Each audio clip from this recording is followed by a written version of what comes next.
Night's End. The moon hung high and pale in the night sky, casting a ghostly glow over the empty streets of the city. The sounds of laughter and music faded as Lisa stepped out of the club, the door thudding shut behind her. She fumbled with her phone, hoping to call a cab, but the screen remained stubbornly black.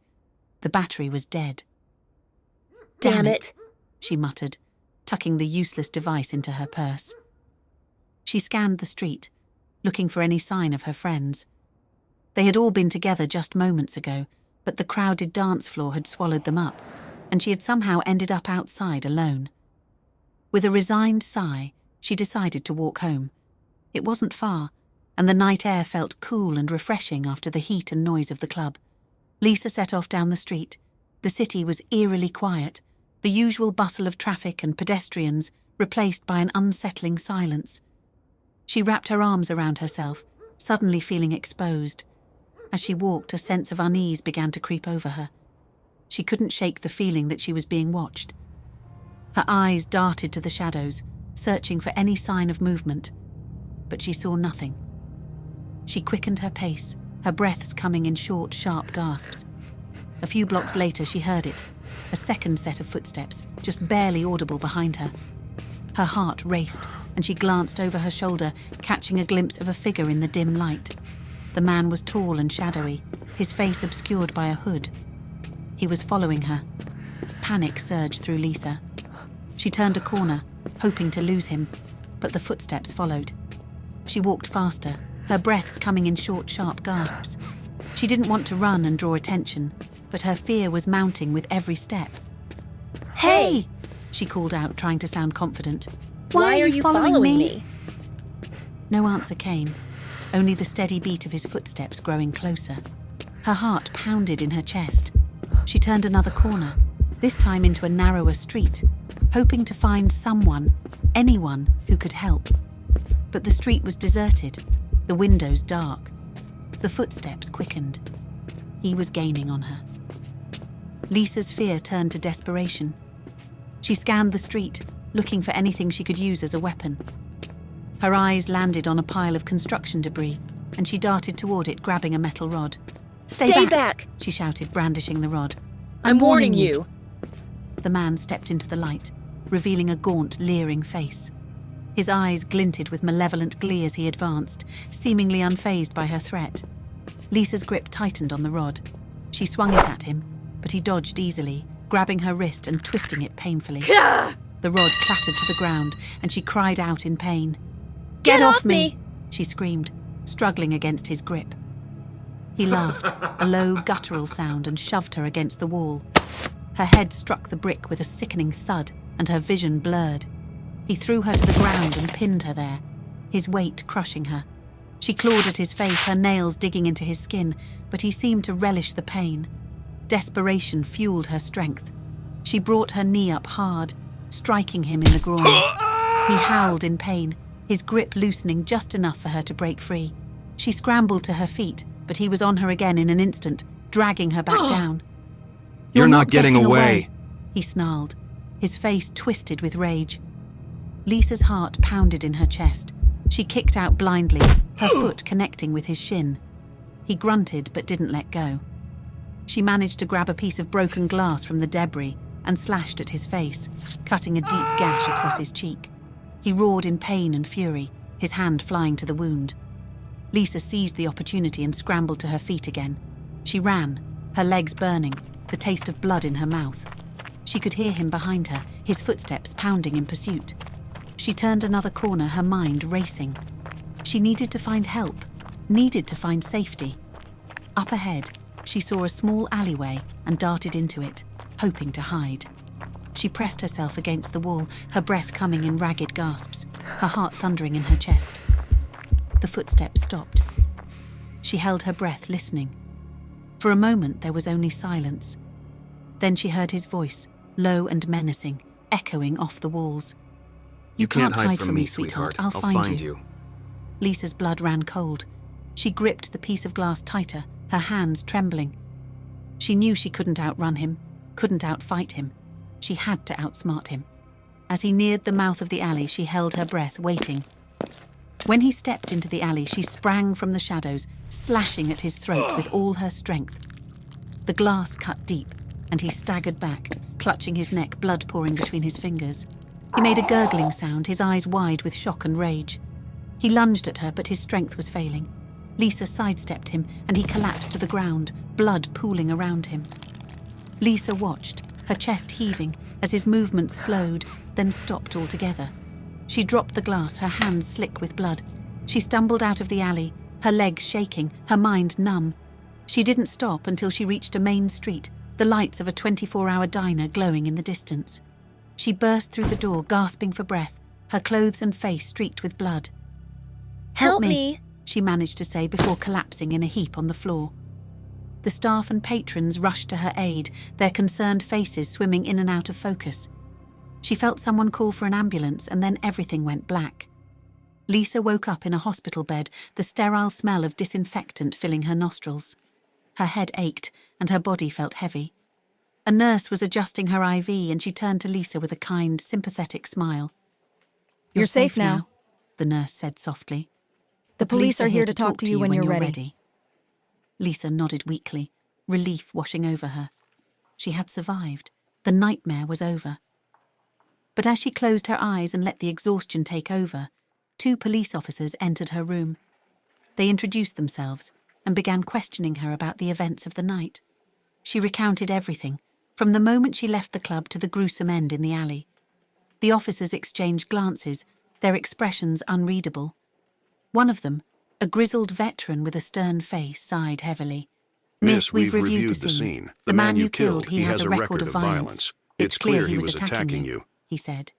But given the severity of his injuries and the nature of your response, we have to take you in for questioning. You'll need to come with us. Lisa's heart sank. What? I was defending myself. He would have killed me.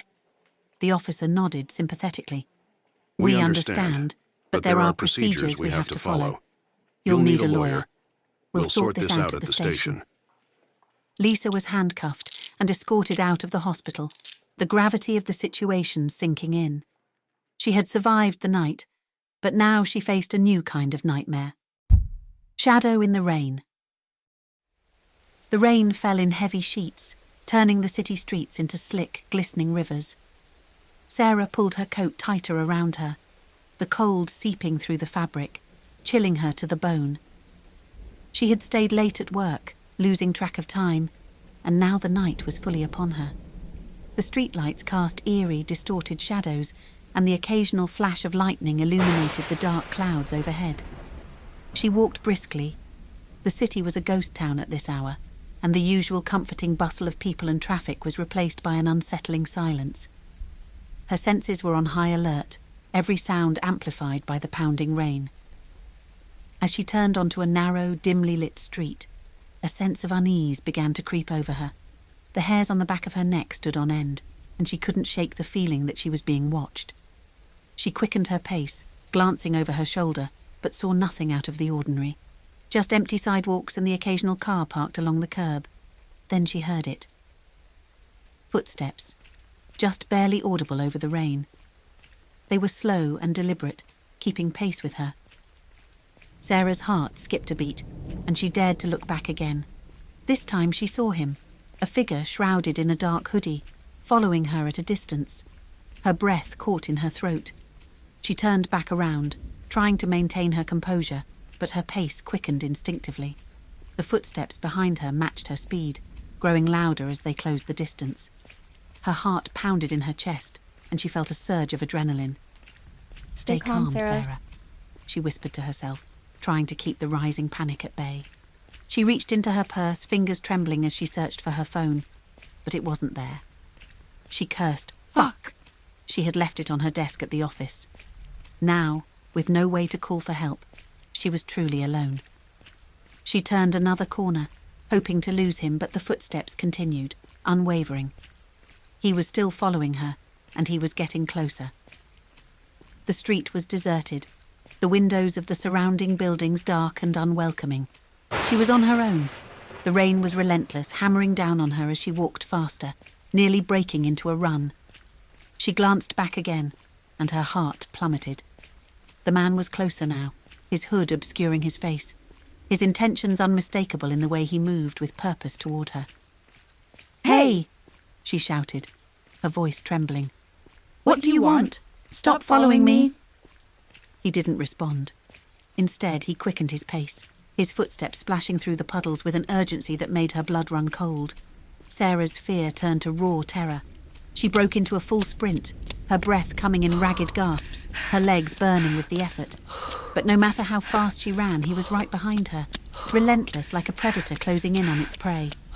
She rounded another corner, her shoes slipping on the wet pavement, nearly sending her sprawling. But she caught herself and kept going, fueled by sheer panic. She needed to find help, to get away from this nightmare. But the city seemed to have swallowed everyone else whole, leaving her alone with her pursuer. She could feel him getting closer, the distance between them shrinking with every desperate step she took. Then, suddenly, she felt it, a strong hand clamping down on her shoulder, yanking her backwards with terrifying force. She screamed, but the sound was lost in the storm. The man spun her around and she came face to face with him for the first time. His face was pale and gaunt, his eyes cold and empty. Rain dripped from his hood, but his gaze was fixed on her, filled with a twisted hunger. His breath hot and foul against her skin. "Where do you think you're going, sweetheart?" He sneered, his voice low and menacing. Sarah's mind raced, her body trembling with fear. She tried to pull away, but his grip was like iron. He shoved her against the wall of a nearby building, pressing his body against hers, pinning her in place. The impact knocked the wind out of her, leaving her gasping for air.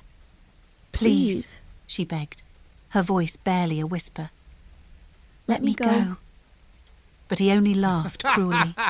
His hand moved to her throat, squeezing just enough to make her panic. His other hand roamed over her body, his touch rough and violating.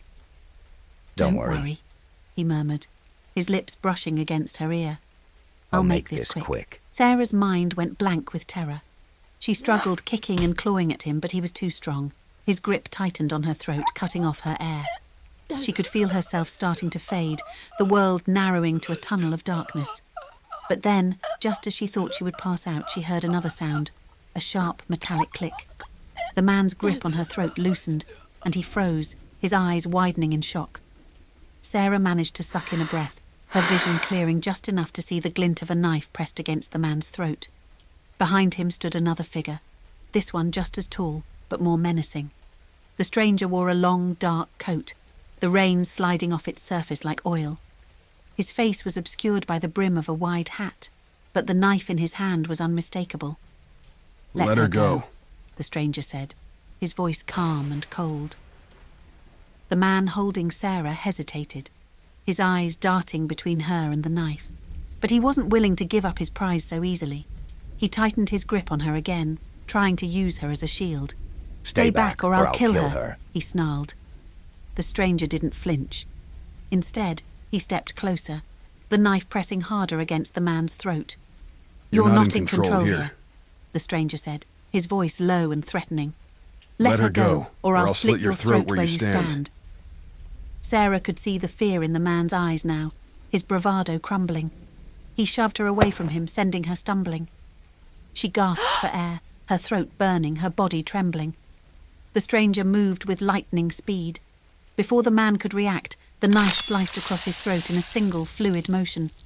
Blood sprayed out in a crimson arc, mixing with the rain as the man staggered backwards, clutching at his neck in a futile attempt to stop the bleeding.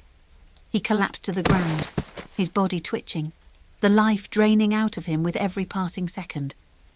The stranger stood over him, watching dispassionately as the man's movements slowed, then stopped altogether. Sarah stared in shock, her mind struggling to process what had just happened. The rain continued to pour, washing the blood away, but the image was seared into her mind. The stranger turned to her, his expression unreadable under the brim of his hat. Are you hurt? He asked, his voice still cold and distant. She shook her head, too shaken to speak. She wanted to thank him, to ask who he was, but the words wouldn't come. He seemed to understand her silence. You should go home, he said, turning away from her. It's not safe out here. Before she could respond, he disappeared into the night. leaving her alone with the body of the man who had tried to kill her. Sarah stumbled to her feet, her legs shaky, her mind numb. She walked home in a daze, the rain washing away the blood but not the horror of what she had just witnessed. When she finally reached her apartment, she locked the door behind her and collapsed on the floor, her body racked with sobs. She was alive, but the fear, the violation would haunt her forever. Bloody Mary's Horror Stories. Watch, like and subscribe.